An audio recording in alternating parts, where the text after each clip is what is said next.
आज ये आखिरी खत लिख रहा हूँ। चिंता मत करना, मर नहीं रहा मैं। बस आज ये बात मान ली है मैंने कि मैं हार गया हूँ। तुमसे वादा किया था, पर आज उस वादे को भी आखिरी बार अलविदा कह रहा हूँ। वो दिन याद है जब मैंने तुमसे कहा था कि अगर तुम्हें मौत भी मुझसे जुदा करने आए तो तुमसे पहले आखिरी सांस मैं लूँगा। और वो दिन याद है जब मौत सच में मिलने आई थी।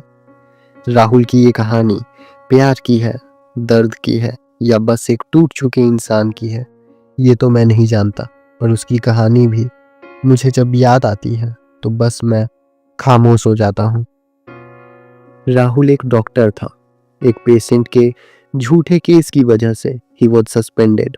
और राधिका राहुल की जिंदगी की वो हकीकत थी जो बचपन से उसके साथ थी, और अब उसकी बीवी। दोनों शादी के बाद नए घर में शिफ्ट होते हैं। घर काफी खूबसूरत और बड़ा था। राधिका भी डॉक्टर है, पर शादी के बाद थोड़ी लंबी वैकेशन पे थी। दोनों कुछ परेशानी के अलावा खुश थे अपने इस नई जिंदगी और घर में। 14 जून 2020 राहुल और राधिका की फर्स्ट वेडिंग एनिवर्सरी पार्टी, जिसके बाद वो अपने दोस्तों के दिए हुए कुछ गिफ्ट चेक कर रहे थे। उन्हें तभी एक रेड बॉक्स मिलता है। वो दोनों उस बॉक्स को उठाते हैं तो देखते हैं उस पे कोई नाम या कुछ भी लिखा हुआ नहीं था। उन्होंने सोचा कि शायद उनका कोई गेस्ट अपने गिफ्ट पे अपना ही नाम लिखना भूल गया होगा। वो दोनों गिफ्ट चेक करके अपने बेडरूम में चले जाते हैं। इस पार्टी की वजह से दोनों एग्जॉस्ट हो चुके थे। 15 जून 2020 रात के 2 बज रहे थे। तभी राधिका की आंख खुलती है। उसे लगा कि शायद उसने कोई आवाज सुनी, पर जब वो उठ के चेक करती है तो राहुल वहीं बिस्तर पे सो रहा था और ऐसा भी कुछ नजर नहीं आया। राधिका फिर से सोने के लिए जब लाइट्स ऑफ करती है तो चीख पड़ती है। राधिका की चीख सुन के राहुल भी जाग जाता है। राधिका, क्या हुआ, तुम ठीक तो हो? राधिका बेडरूम के कॉर्नर की तरफ इशारा करती है, और जब राहुल वहां मुड़ता है तो बिस्तर से डर के खड़ा हो जाता है। राधिका, तुम यहाँ हो तो वो कौन है? राहुल अपनी डरती आवाज में राधिका से कहता है। पर राहुल की हालत और खराब हो जाती है जब राधिका उससे कहती है, मैं तो यही हूँ, वहाँ तो कोई तुम्हारे जैसा खड़ा है। दोनों डर चुके थे और कमरे से बाहर निकल आते हैं। राहुल जब कमरे से बाहर आके राधिका की तरफ देखता है, वो आंखों में आंसू लिए राहुल से कहती है, तुमने तो मुझसे कहा था मेरे मरने से पहले आखिरी सांस तुम लोगे, तो तुमने मुझे बचाया क्यों नहीं? राहुल वापस कमरे की तरफ भागता है और तभी किसी चीज से टकरा के गिर जाता है। राहुल फिर से उठने की कोशिश करता है और तभी दरवाजा तोड़ के पुलिस घर में घुस जाती है। राहुल कंफ्यूज था, ये सब क्या हो रहा है? और तभी वो अपने हाथों में लगे खून को देखता है और अपनी नजर धीरे धीरे नीचे करता है जहां वो गिरा था। वहां वही रेड बॉक्स के साथ राधिका की लाश पड़ी थी। पुलिस राहुल को राधिका के मर्डर के लिए पकड़ लेती है, और वो आखिरी खत उसने उस दिन लिखा था जब वो राधिका का केस हार चुका था और उसे उम्र कैद की सजा हुई थी। उस रात का अंधेरा उस दिन कुछ ज्यादा ही भयानक था, और हवा की ठंडक ऐसी मानो दिल को भी बर्फ सा जमा दे। वहीं गांव के बाहर एक पुराना घर था जिसका पेंट उड़ा हुआ था। वो घर गांव के बाहर और जंगल के बीच में खड़ा था। उस घर की खिड़कियां थोड़ी पुरानी और टूटी सी थी, और वहां का दरवाजा रात के अंधेरे में ऐसे खुला था मानो जैसे अंदर बुला रहा हो। नैना, एक एडवेंचरस लड़की जो शहर से यहाँ घूमने आई थी, उस रात वॉक करते करते उस घर के पास पहुंच गई। उस घर को देख के उसका मन थोड़ा बेचैन सा हो गया था। जैसे ही उसने घर की तरफ कदम बढ़ाया, उसकी सांस मानो थम सी गई, और उसने सोचा, इस घर को देख के ऐसा लग रहा है जैसे यहाँ कुछ बहुत भयानक हुआ होगा। घर के अंदर कदम रखते ही उसने महसूस किया कि हवा में एक अजीब सी खुशबू और बदबू थी, और घर की दीवारें पुराने तस्वीरों से भरी हुई थी, जिन्हें देख के पता चल रहा था जैसे इन तस्वीरों को मिला के कोई कहानियां लिख रहा हो। नैना ने अपने कैमरे को निकाला और उन तस्वीरों की पिक्चर्स क्लिक करने लगी। जैसे ही वो घर के और अंदर गई, उसने देखा कि एक पूरे दीवार पे सिर्फ एक फोटो फ्रेम लटक रही थी। उस फ्रेम में एक औरत की तस्वीर थी जिसका चेहरा थोड़ा भयानक था। नैना की आंखें उस तस्वीर पर अटक गई। उस औरत की आंखें गहरी थी, जैसे वो उसे देख रही हो। नैना ने तस्वीर के पास जाकर देखा। घर की खामोशी में एक अजीब सा शोर सुनाई देने लगा। घर के अंदर की हवा का रुख फिर बदल गया। नैना का दिल धड़कने लगा। उसने महसूस किया कि कुछ है जो यहाँ उसके पास है और उसे देख रहा है। जब वो दूसरे कमरे में गई, तब उसने देखा कि एक पुरानी डायरी एक कोने में पड़ी हुई है। उसने डायरी को उठाया और उसने देखा कि इसमें एक पुरानी कहानी लिखी हुई थी। जैसे ही उसने डायरी का पन्ना पलटा, एक पुरानी तस्वीर मिली जिसे देख के लग रहा था जैसे वो उसे घूर रही थी। वो वही औरत थी जिसका चेहरा फोटो फ्रेम में था। हवा में एक भयंकर ठंड महसूस होती है, जैसे कुछ उसके पास आ रहा हो। नैना का दिल तेजी से धड़क रहा था। उसने देखा कि डायरी के पेजेस खुद ही पलट रहे हैं, जैसे अब कुछ ऐसा होने वाला हो जिसका ख्याल भी नैना को डरा रहा था। घर के कोने में एक रोशनी चमकती है। नैना ने देखा कि रोशनी तस्वीर से आई है। उस औरत की आंखें अब और गहरी हो गई थी, जैसे वो उसे बुला रही हो। नैना ने न जाने क्यों पर एक कदम आगे बढ़ाया, लेकिन तभी एक तेज हवा का झोंका आया और घर में सब कुछ हिलने लगा। नैना का कैमरा गिर गया और उसने देखा कि वो औरत अपनी तस्वीर से निकल के उसकी तरफ आ रही थी। उसकी आंखें और भयानक लग रही थी, जैसे वो उसे मार देगी। नैना दरवाजे की तरफ मुड़ती है तो देखती है अब वहां कोई दरवाजा है ही नहीं, और तभी उसे एहसास होता है कि उसके पीछे कोई खड़ा है। वो मुड़ती है और देखती है कि वो अब भी वहीं उस घर के बाहर थी, और उस घर का दरवाजा जो अब तक उसे बुला रहा था अब बंद था, और उसी घर के खिड़की पे एक औरत थी जो मुस्कुरा रही थी। उत्तर प्रदेश के गांव में एक छोटे से घर में एक परिवार रहता था। घर की छत टूटी हुई थी, दीवारों पर पुरानी दरारें थी और खिड़कियां भी घिस चुकी थी। लेकिन इस घर में एक अजीब सी खामोशी थी जो हमेशा से ही वहां के लोगों को डराती थी। सोनाली जो उस घर में रहती थी, वो एक बच्चे की माँ थी। उसका पति अजय एक दिन काम पर जाने के बाद लौटा ही नहीं था। वह एक अजीब सी घटना का शिकार हुआ था। कोई नहीं जानता था कि वो कहाँ गया, लेकिन सोनाली को हमेशा ये महसूस होता था कि अजय कहीं न कहीं उसके पास है और उसे देख रहा है। एक रात सोनाली और उसका बेटा अमन सो रहे थे।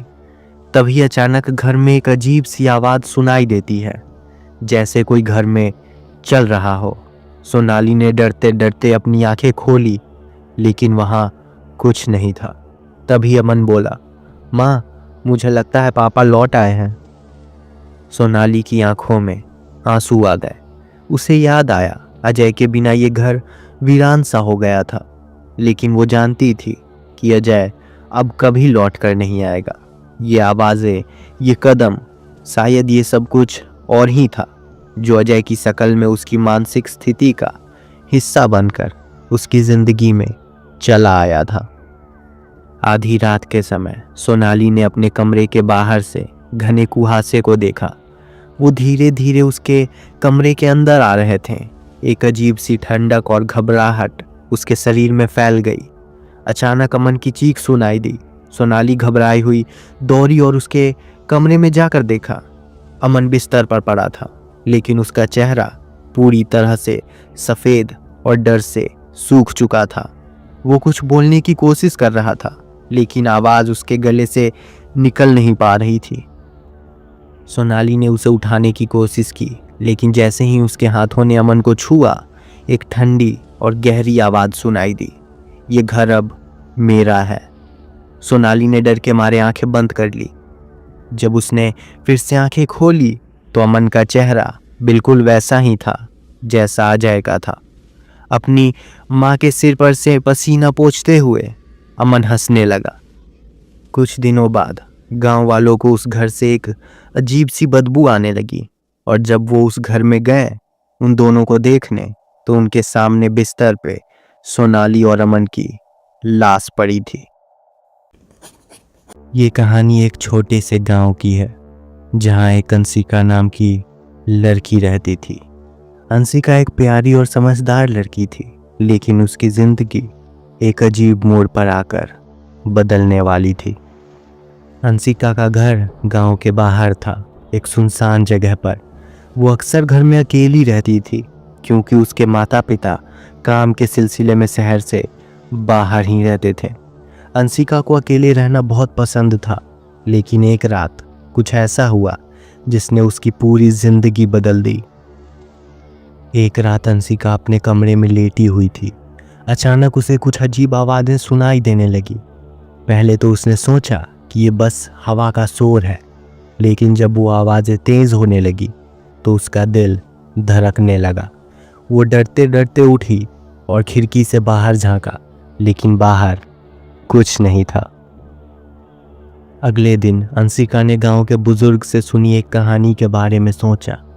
बुजुर्ग ने बताया था कि गांव के पास एक पुराने खंडर में एक औरत का भूत रहता है जो रात के समय आवाज़ें करती है और लोगों को परेशान करती है।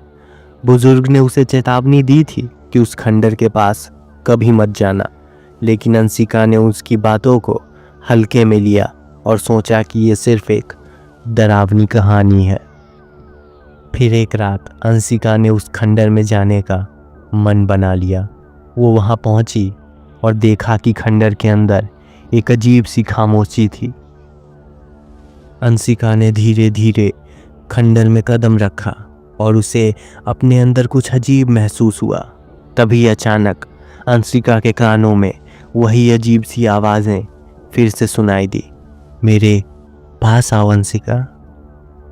अंशिका डरते हुए अंदर की ओर बढ़ी और जैसे ही वो खंडर के और अंदर पहुंची, सामने एक खौफनाक परछाई सी दिखी।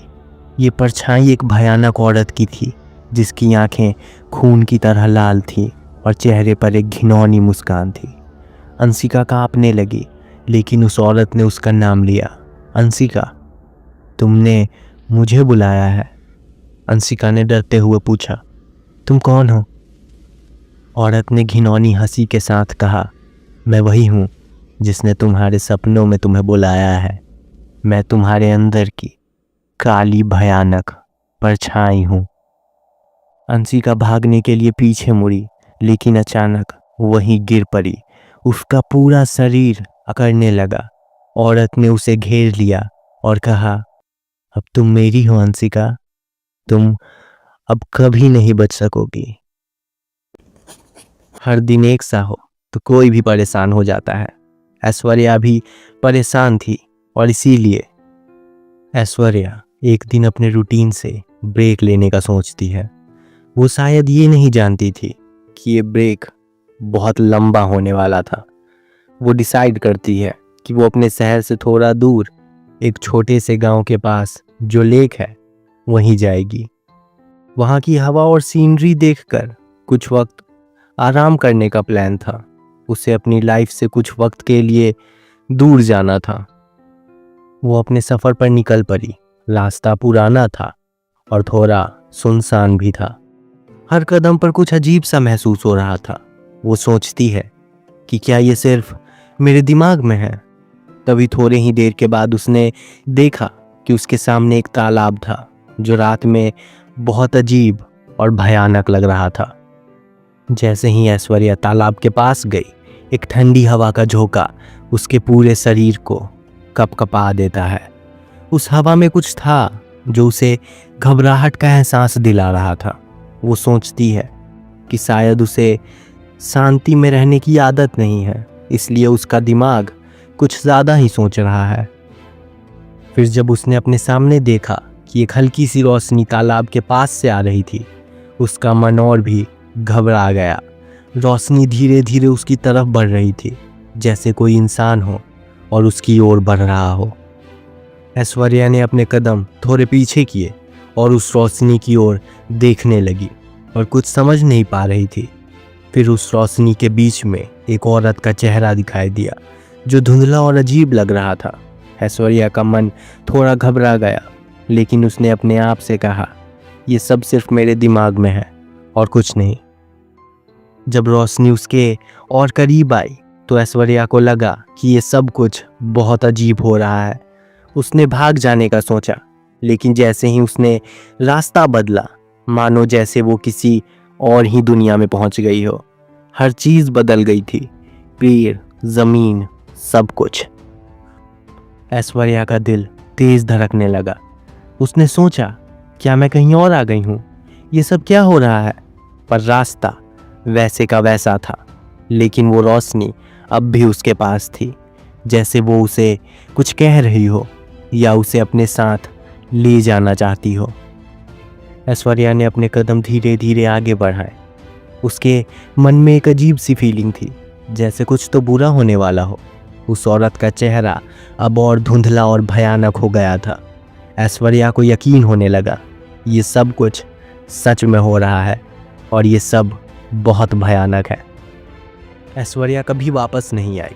लोग कहते हैं कि उसकी रूह अब भी तालाब के पास है और वो हर किसी को अपने साथ ले जाने की कोशिश करती है।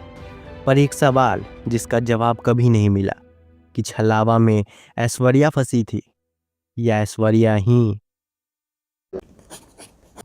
एक रात का ऐसा सफर जो राहुल को एक मर्डरर और पागल एक साथ साबित कर देता है।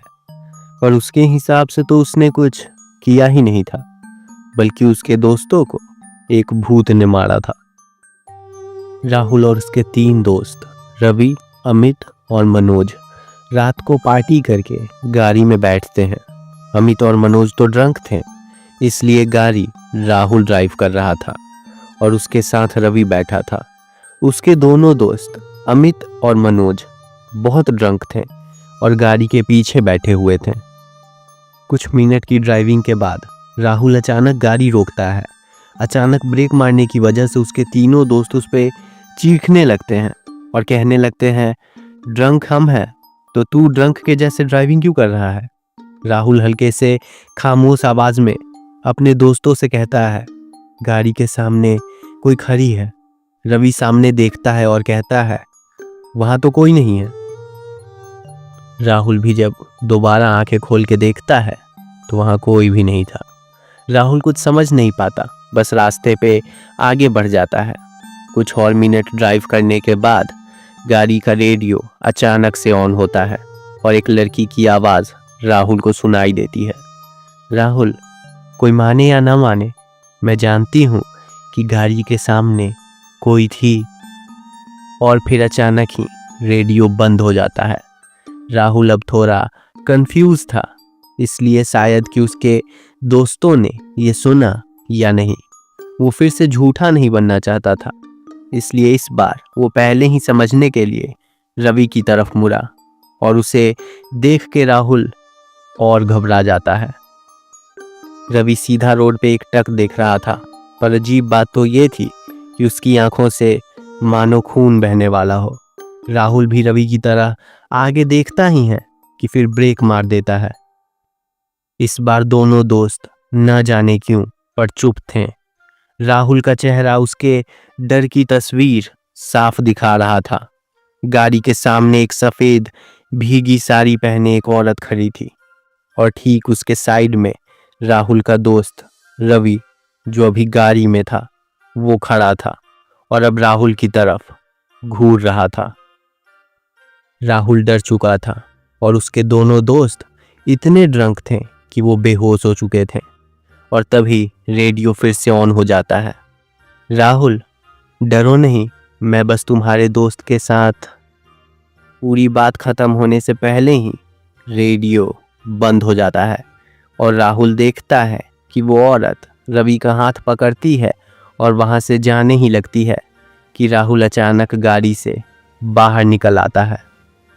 राहुल उस औरत के सामने खड़ा था और कहता है, तुम जो भी हो, मेरे दोस्त को छोड़ दो, वरना मैं पुलिस को फ़ोन कर दूंगा। औरत ये सुनते ही हल्का सा मुस्कुराती है। राहुल अपने जेब से अपना फ़ोन निकालता है और पुलिस को फ़ोन लगा के कहता है, हमारी मदद करो, एक औरत मेरे दोस्त को अपने साथ ले जा रही है।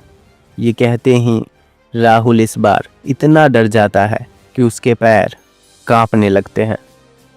राहुल का अब डरना ज़रूरी हो गया था, क्योंकि कॉल पे पुलिस कहती है, राहुल डरो मत, वो तुम्हें कुछ नहीं करेगी, तुमने ही तो उसे देखा था ना। राहुल का डर बढ़ ही रहा था कि अचानक गाड़ी में आग लग जाती है। राहुल को लगा रवि तो मेरे साथ गाड़ी के बाहर है, पर अमित और मनोज गाड़ी के अंदर ही थे। वो मुड़ता है तो देखता है रवि अभी भी गाड़ी के अंदर था और चीख रहा था। अमित और मनोज भी गाड़ी का दरवाज़ा खोलने की कोशिश कर रहे थे, पर उनकी चीख के साथ आग भी धीरे धीरे बंद होने लगती है। राहुल अपने दोस्तों को मरता हुआ बस देख रहा था और रो रहा था। उसने कोशिश तक नहीं की उन्हें बचाने की। तभी राहुल के कानों में एक हल्की सी आवाज़ सुनाई देती है, राहुल तुम्हारे दोस्त तो चले गए, अब मैं अकेली रह जाऊंगी, यहाँ मेरे पास आओ ना। राहुल पीछे मुड़ता है और न जाने क्यों ज़मीन पे बेहोश होके गिर जाता है। जब राहुल की आंख खुली, वो एम्बुलेंस में था। वो पूछता है, क्या हुआ और मेरे दोस्त कहाँ हैं और वो औरत? ये पूछते ही राहुल के पास एक पुलिस ऑफिसर आता है और कहता है, औरत का तो पता नहीं, पर बस एक साड़ी मिली है और 3 लाश, और इसीलिए अब तुम्हें हमारे साथ चलना होगा। ये कह के वो उसे हथकड़ी पहना देते हैं, पर राहुल चीख के कहता है, मैंने उन्हें नहीं मारा, वो औरत, वो भूत थी शायद, उसने मारा उन्हें। पुलिस ऑफिसर मुस्कुराता है और कहता है, भूत या झूठ, इसका फैसला कानून कर लेगा, तुम अभी हमारे साथ चल रहे हो।